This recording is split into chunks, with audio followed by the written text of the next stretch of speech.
৯৯টি রোগের ওষুধ হলো একটি দোয়া। এই একটি দোয়া হচ্ছে জান্নাতের ভান্ডার, এই একটি দোয়া হচ্ছে জান্নাতের গুপ্তধন, এবং এই একটি দোয়া হচ্ছে ৭০টি সমস্যার সমাধান।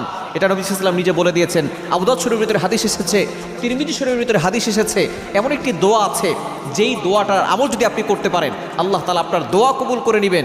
শুধু তাই নয়, আল্লাহ পাক রব্বুল আলামিন আপনাকে ৯৯টা রোগ থেকে মুক্তির ব্যবস্থা করে দিবেন। এবং সর্বনিম্ন যে রোগটা, সেটা হচ্ছে দুশ্চিন্তা।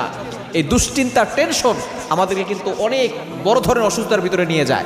আমরা অনেকে বিশেষ করে দেখা যাচ্ছে দুশ্চিন্তা করে থাকি। বিশেষ করে ফার্স্টেডের পিপল যারা আছেন, যারা ডিপ্রেশনে থাকেন, তারা এই দোয়াটার আমল করবেন। কেননা দুশ্চিন্তা খুব ভয়ঙ্কর একটা জিনিস। যারা দুশ্চিন্তা বেশি করে, তাদের স্ট্রোক বেশি হয়, হার্ট অ্যাটাক বেড়ে যায়, তারা বিভিন্নভাবে স্ট্রোক করে ফেলে। এজন্য এই দুশ্চিন্তা থেকে আমাদেরকে দূরে সরে আসতে হবে। এই একটা দোয়ার আমল যদি আপনি করতে পারেন, আপনার দোয়া কবুল হবে, আপনাকে আল্লাহ তাআলা সকল রোগ থেকে হেফাজত করবেন, আপনার সমস্যাগুলো আল্লাহ তাআলা সমাধান করে দিবেন। এবং